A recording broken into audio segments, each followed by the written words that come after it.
जय माता दी फ्रेंड्स, मैं हूं सुशांत और आपको अंबिकापुर के एक वर्चुअल टूर में लेकर आया हूं जहां पे हम यहां के कुछ सिद्ध मंदिरों को एक्सप्लोर करने वाले हैं। Stay tuned and keep watching as explores.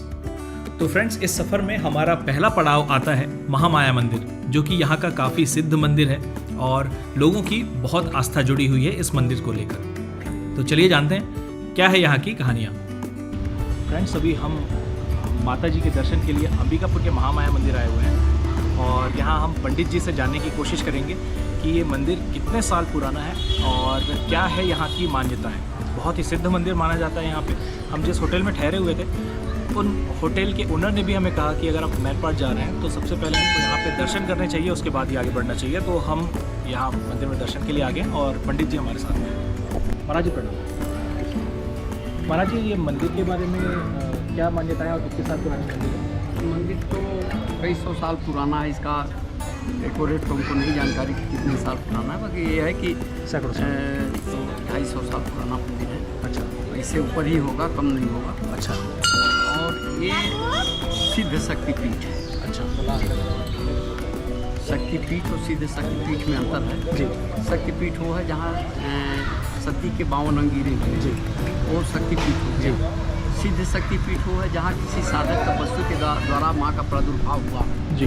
वो सिद्ध शक्तिपीठ है। अच्छा, तो किसी तपस्वी की तपस्या से माँ यहीं पे प्रकट हुई है। अच्छा इसी स्थान पर प्रकट हुई जी। और ये बहुत प्राचीन मंदिर है। इस मंदिर में लोगों की बहुत आस्था है।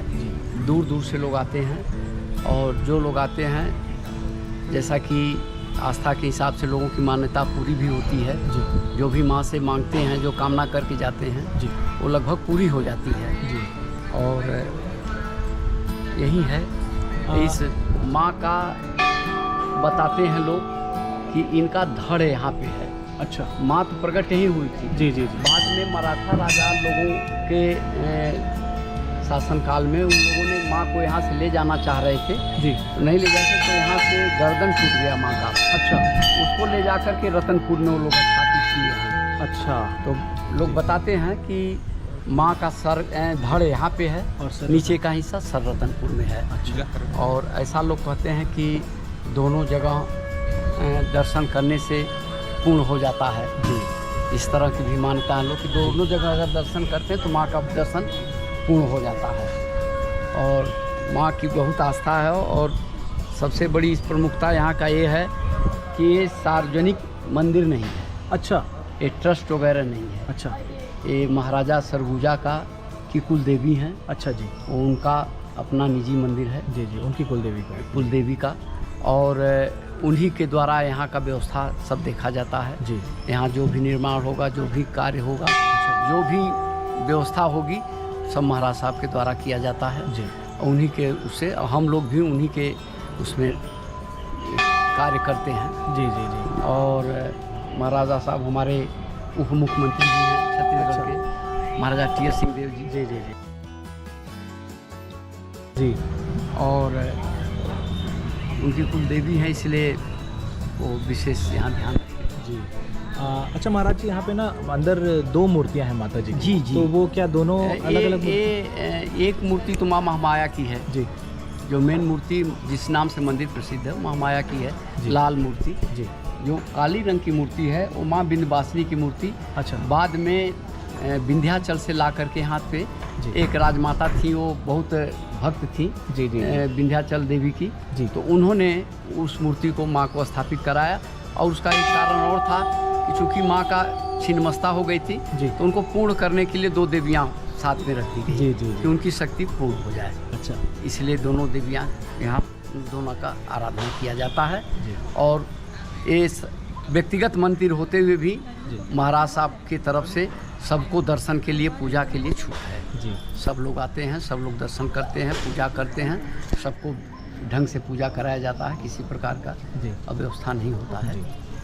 सब उन्हीं के उससे संचालन में चल रहा है। जी। यही है। ठीक है महाराज जी, धन्यवाद आपको बहुत जानकारी देने के लिए। जय माता दी। जय।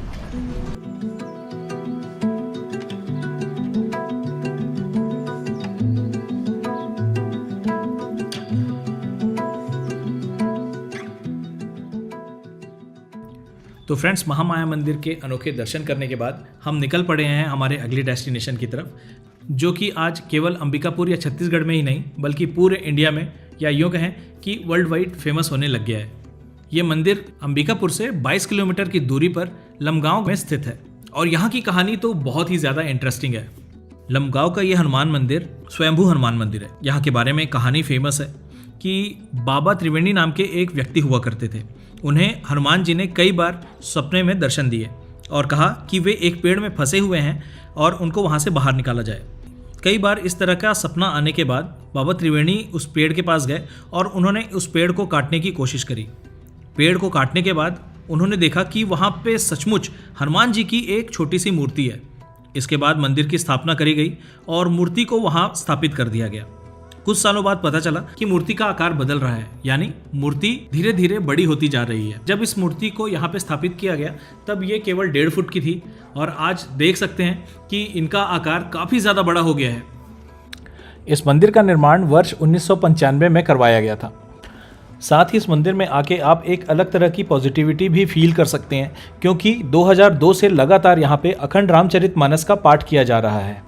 इस कार्य को पूरा करने के लिए 4 पुजारियों को भी नियुक्त किया गया है और ये पुजारी बारी बारी से 3-3 घंटे के शिफ्ट में पाठ करते हैं।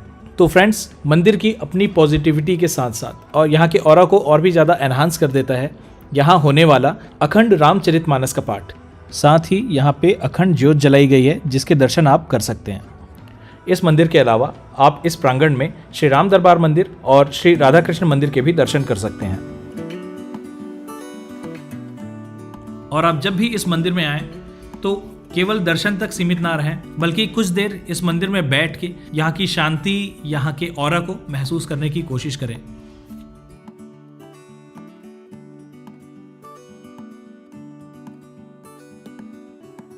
फ्रेंड्स, जब हम मैनपाट जा रहे थे तब हमने नाइट स्टे अंबिकापुर में ही किया था।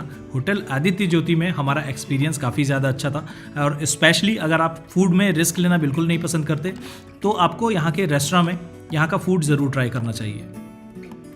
फ्रेंड्स, जब स्वच्छ भारत अभियान की शुरुआत भी नहीं हुई थी तब से अंबिकापुर भारत के सबसे स्वच्छ शहरों में से एक था।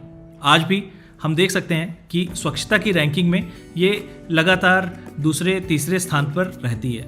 आप जब भी अंबिकापुर का प्लान करें तो इन मंदिरों में विजिट करना बिल्कुल भी ना भूलें। और अगर आप मैनपाट घूमना चाहते हैं तो भी एक दिन आप अंबिकापुर को एक्सप्लोर करने के नाम से रख सकते हैं।